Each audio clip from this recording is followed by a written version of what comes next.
اور اللہ نے اہم حکم یہ بھی بیان کیا کہ جب عورت کو طلاق دو تو جہاں وہ طلاق کے بعد نکاح کرنا چاہتی ہے اس کے نکاح میں رکاوٹ مت بنو، کباب میں ہڈی بننے کی کوشش مت کرو. یہ بھی زمانے جاہلیت میں ہوتا تھا اور آج بھی ہوتا ہے. فلا تعضلوهن ان ينكحن ازواجهن، اگر تم نے چھوڑ دیا ہے اس کو. عرب اس کو غیرت کا مسئلہ بنا لیا کرتے تھے کہ ہم نے چھوڑا ہے تو اب ہم کہیں اور اس کی شادی نہیں کرنے دیں. ہمارا معاذ اللہ یوں کہتے تھے تھوکا ہوا مال، جیسے آج بھی لوگ کہتے ہیں ہم نہیں کہیں اس کو نکاح کرنے دیں گے. اس سے بھی قرآن نے کیا کیا؟ منع کیا. اور اس سے بھی منع کیا کہ اپنی مرضی سے زبردستی اس کا نکاح بھی مت کراؤ طلاق یافتہ کا.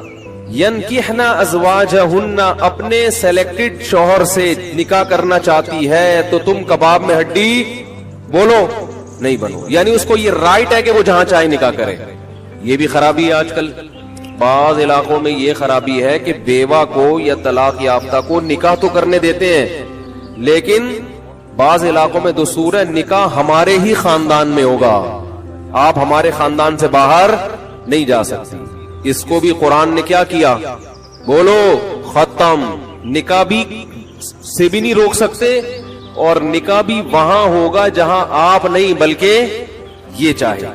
اس میں اللہ نے عمر کی کوئی قید نہیں لگائی. 40 سال کی بیوہ یا طلاق یافتہ ہو، 50 سال کی ہو، 55 سال کی ہو، یہ تمہارا ہیڈ ایک نہیں ہے. تمہیں زیادہ ٹینشن لینے کی ضرورت نہیں ہے. لوگ بڑی ٹینشن لے رہے ہوتے ہیں کہ تمہیں ضرورت کیا ہے، اب 4 بچے ہیں تمہارے، 5 بچے ہیں، اس عمر میں تمہیں شادی کرتے ہوئے شرم نہیں آتی. چھوڑو بھائی، کیا ضرورت ہے؟ تو اللہ فرماتے ہیں کہ تمہیں اس ٹینشن لینے کی ضرورت، بولو یہ اس کا ہیڈک ہے، یہ تمہارا ہیڈک نہیں ہے. جیسے کوئی 4 شادیاں کر رہا ہے تو اس کا ہیڈک ہے نا، آپ کا ہیڈک تھوڑی ہے. یہ آپ پتہ نہیں کیوں پریشان ہیں، مفتی صاحب کو کیا ہو گیا، وہی ان کا ہیڈک ہے، آپ کا ہیڈک نہیں ہے. یہ میں اپنی بھی درمیان میں لگا دیتا ہوں. تو ہر ایک کے ہیڈک ہم نے پالے ہوئے ہیں. وہ یہ کیوں کر رہا ہے، وہ یہ کیوں کر رہا ہے، وہ کم عمر سے شادی کیوں کر رہا ہے، وہ بڑی عمر سے شادی کیوں کر رہی ہے. یہ ہوتے ہیں نا لوگوں کے مسائل. اس نے یہ کیوں کر لیا. ایک خاتون نے مجھے بتایا کہ وہ ایک دفعہ بیوہ ہوئی، اللہ کی قدرت دوبارہ شادی، دوبارہ بیوہ ہو گئی. تیسری دفعہ جب ان کی شادی ہو رہی تھی لوگ مذاق اڑا رہے تھے، بس کرو یار 2 دفعہ بیوہ ہو گئی، اب آرام سے بیٹھو. اب وہ بیوہ تو کوئی بھی ہو سکتا ہے، جوانی میں بھی عورتیں بیوہ ہو جاتی ہیں. تو اب دیکھو لوگوں کو تکلیف ہو رہی ہے، بھائی یہ اس کا ہیڈک ہے. اچھا لوگ اس سے شادی کرتے ہوئے ڈر رہے تھے ان سے کہ میں بھی بیوہ پھر میں نہ مر جاؤں. اس کا اس سے کوئی تعلق نہیں ہے. ہو سکتا ہے 2 دفعہ بیوہ ہونا تقدیر میں لکھا ہو، 3 دفعہ نہ ہو. یہاں مجھے وہ چٹکلا یاد آتا ہے، وہ ایک آدمی نے، ابے چھوڑو چٹکلوں کا بھی، قرآن کو فوکس کرتے ہیں. آخر میں چٹکلے ہونا یہ صحیح ہوتا ہے، درمیان میں ہی آ جائیں تو پھر سارا موضوع چینج ہو جاتا ہے. اتنے اچھے حکام بیان ہو رہے ہیں قرآن کے، آگے اس کو آپ نے لوگوں کو بتانا بھی ہے. تو اللہ نے حکم دیا کہ طلاق کے بعد ایک دھیلا واپس نہیں لینا. خلا کی صورت میں لے سکتے ہو، مگر خلا بھی شوہر کی رضا سے ہوتا ہے، یک طرفہ نہیں ہوتا، یاد رکھیں. دوسرا کام تم نے کیا کرنا ہے، اس کو کہیں اور نکاح سے روکنا نہیں ہے. تیسرا کام یہ کرنا ہے نکاح بھی وہاں کرنا ہے جہاں وہ چاہتی ہے. تمہاری مرضی نہیں مسلط ہوگی، اس کی مرضی چلے گی.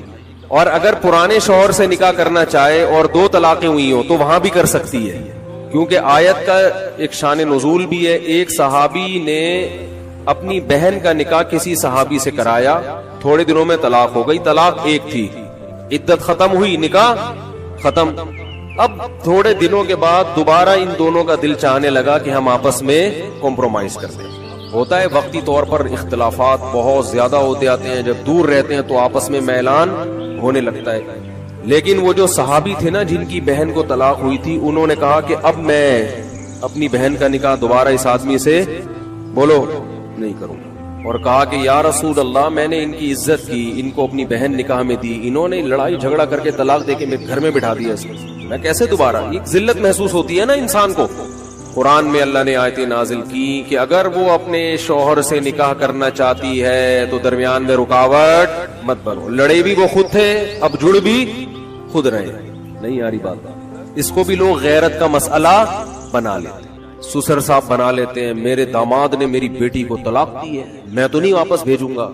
بھائی دنیا میں جو آدمی میں لچک نہیں ہے نا، فلیکسیبلٹی نہیں ہے، لچک نہیں ہے جس میں، وہ کبھی بھی کامیاب نہیں ہو سکتا.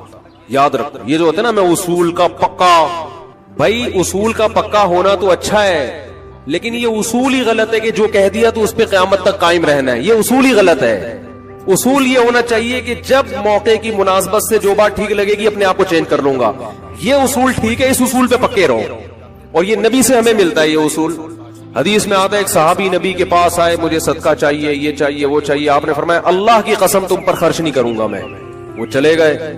آپ نے دوبارہ بلایا, فرمایا ان پہ صدقہ کرو, دے دو. وہ پریشان, یا رسول اللہ آپ نے تو قسم اٹھائی تھی کہ میں آپ کو نہیں دوں گا.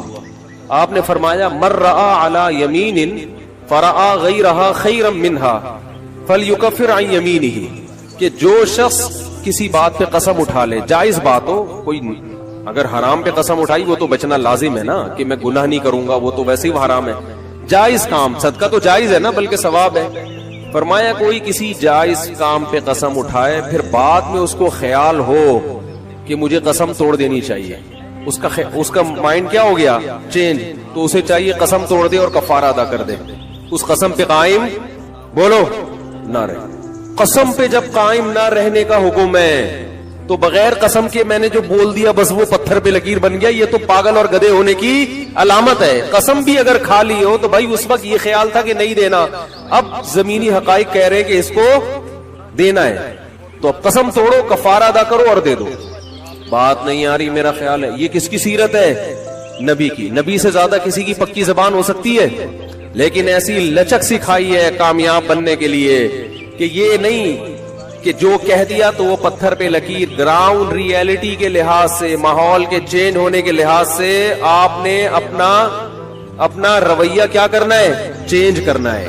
اس وقت آپ کی رائے یہ تھی, اب آپ کی رائے وہ ہے, کیونکہ زمینی حقیقت بھی چینج ہوتی ہے اور انسان کی نالج بھی چینج ہوتی ہے اور انسان کی رائے بھی چینج ہوتی ہے. بعض دفعہ نالج چینج نہیں ہوتی, انسان تانے بانے ملا کے ایک رائے قائم کرتا ہے, بعد میں جب اور گہرا سوچتا ہے تو اسے لگتا ہے کہ وہ رائے ٹھیک نہیں تھی, تو وہ اسٹیٹمنٹ اس کا کیا ہو جائے گا, چینج.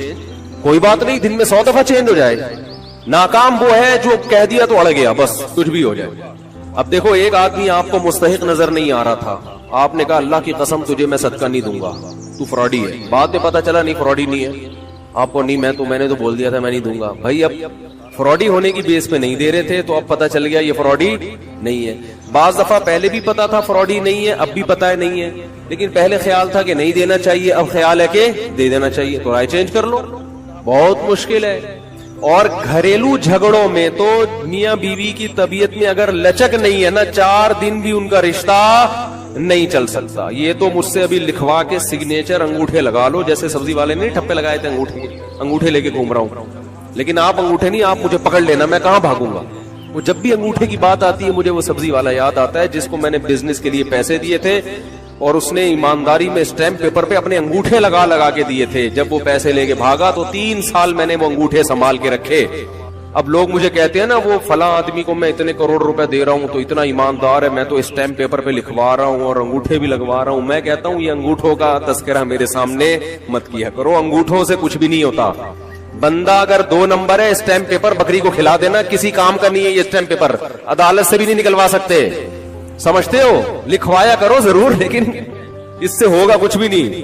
عدالت انگوٹھا دیکھ کے بولے گی بس ٹھیک ہے انگوٹھا, اب انگوٹھے کو پکڑ کے جیل میں ڈال دو, بس انگوٹھے کو دیے تم نے پیسے. بندہ تو پکڑائی میں آئے گا ہی نہیں, آ بھی گیا تو کچھ بھی نہیں کر سکتے.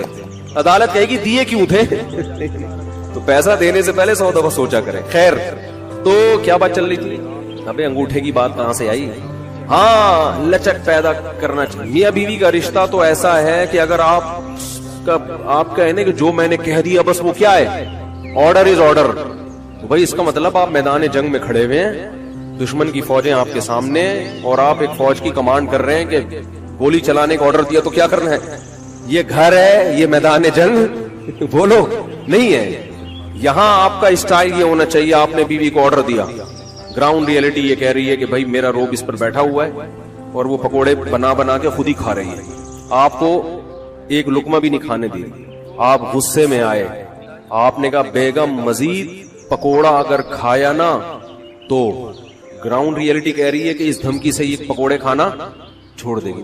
لیکن آگے اس کا ایٹیٹیوڈ آپ نے دیکھا.